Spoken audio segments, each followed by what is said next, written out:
Kabar gembira bagi para KPM PKH dan BPNT.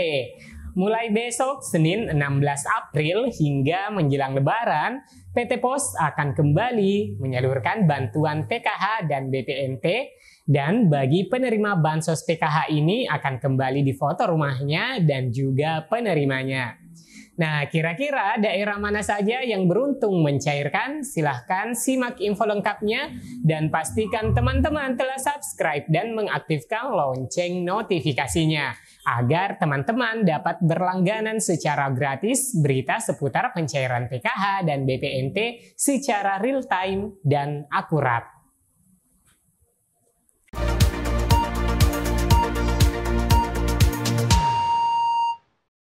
Assalamualaikum warahmatullahi wabarakatuh. Semoga teman-teman masih semangat dalam menjalankan ibadah puasa Ramadan. Dan hari raya Lebaran tinggal menghitung hari ya teman-teman. Alhamdulillah, lagi-lagi kabar baik dari PT Pos masih saja terus menyalurkan bansos hingga menjelang Lebaran. Mulai dari penyalur beras 10 kg per KPM hingga ke bantuan tunai PKH dan BPNT tunai.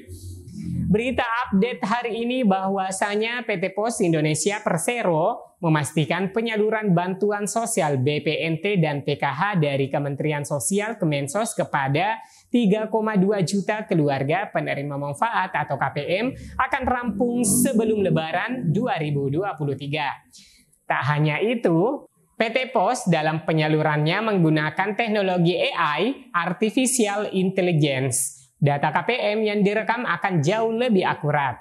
Kata Direktur Utama PT Pos Indonesia Persero, Faisal R. Jumadi, kita ditugaskan lagi oleh Kementerian Sosial untuk menyalurkan di tahap pertama kepada 1,1 juta KPM untuk 83 kabupaten kota di Indonesia. Dari 1,1 juta KPM, kita mendapatkan penambahan total menjadi 3,1 juta, hampir 3,2 juta KPM.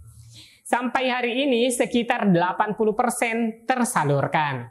Kita masih punya waktu maksimal 2 minggu untuk menyelesaikan yang 3,2 juta KPM ini. Dari data tersebut, Kementerian Sosial menambah lagi jumlah alokasi KPM menjadi total 4,5 juta penerima. Faisal menyebutkan penambahan data KPM yang diterima belakangan akan mulai dibayarkan setelah Lebaran karena waktu yang mepet. 3,2 juta KPM ditargetkan 100%. Kalau yang 3,2 juta KPM insya Allah hingga H-1 kita targetkan 100%. Namun ada kabar bahwa Kementerian Sosial akan menambah lagi sehingga total menjadi 4,5 juta KPM. Jelasnya, untuk data setelah 3,2 juta KPM ini, jika kita terima lagi, kemungkinan tidak akan selesai di H-1 Lebaran. Kita akan salurkan lagi di H+3 Lebaran untuk menyelesaikan total 4,5 juta KPM. Hal ini untuk mengantisipasi mudik, libur nasional, karena jika dipaksakan tetap dilakukan penyaluran tidak akan efektif, kata Faisal.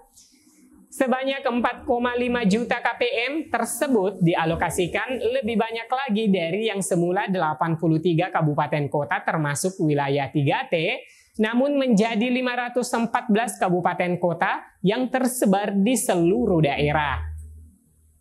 Direksi Pos Indonesia pastikan tepat waktu penambahan alokasi KPM ini tidak mengubah metode penyaluran bansos yang selama ini dilakukan Pos Indonesia. Hanya menyesuaikan kebutuhan petugas di lapangan, seperti lebih banyak dilakukan penyaluran di komunitas dan menambah petugas untuk pengantaran langsung by name, by address, karena lokasinya yang jauh dari kantor pos.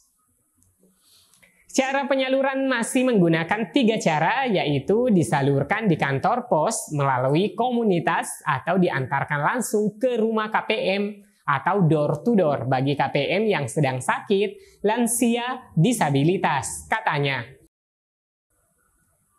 Gunakan teknologi AI, Pos Indonesia tak henti berinovasi dalam melakukan pelayanan pos. Setelah menapaki transformasi digital, kali ini BUMN tertua di Indonesia ini melakukan pembaruan dalam teknologi perekaman data penerima bantuan sosial, yaitu menggunakan teknologi Artificial Intelligence atau AI. Hal ini sengaja dilakukan demi memastikan keakuratan data. Berdasarkan pengalaman tahun 2022, saat itu kita terpaksa melakukan pengulangan perekaman data yang cukup masif. Karena ternyata perekaman data khususnya yang foto rumah kurang akurat. Jadi, baik kualitas fotonya, akurasi fotonya, dan geotaggingnya itu kurang akurat. Perekaman ulang ini cukup memakan waktu dan biaya, kata Faisal. Pos Indonesia memutuskan memperbaiki sistem dengan menyematkan teknologi AI. Untuk yang kali ini sudah kita perbaiki sistem kita. Perekamannya menggunakan AI. Memotret wajah tidak bisa kalau miring, akan ditolak. Wajah harus lurus. Foto rumah, ya harus rumah yang difoto. Jelas Faisal B.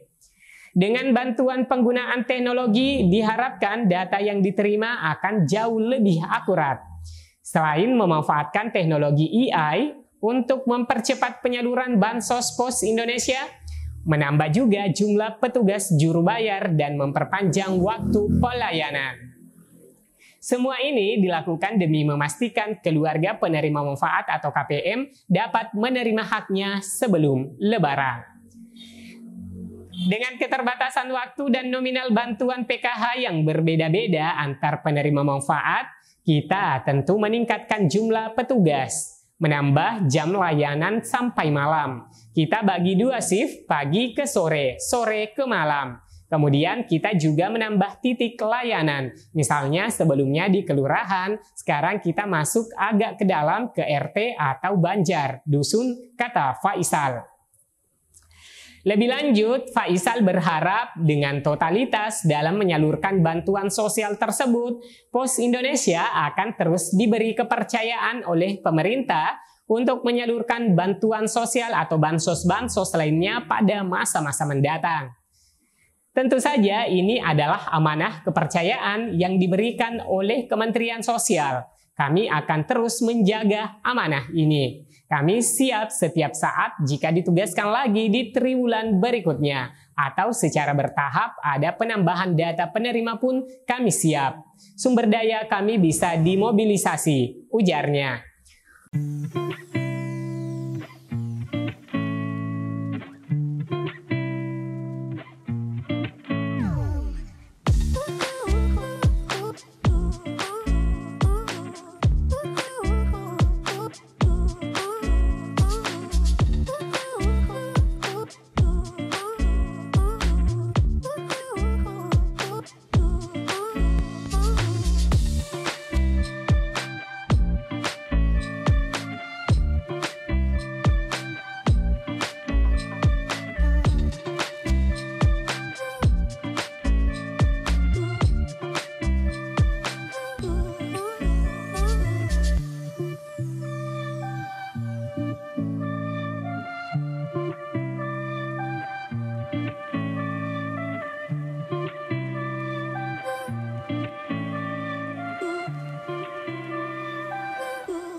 Wah, alhamdulillah ya teman-teman, karena ada banyak juga KPM yang suka jika penyaluran bansosnya itu lewat pos.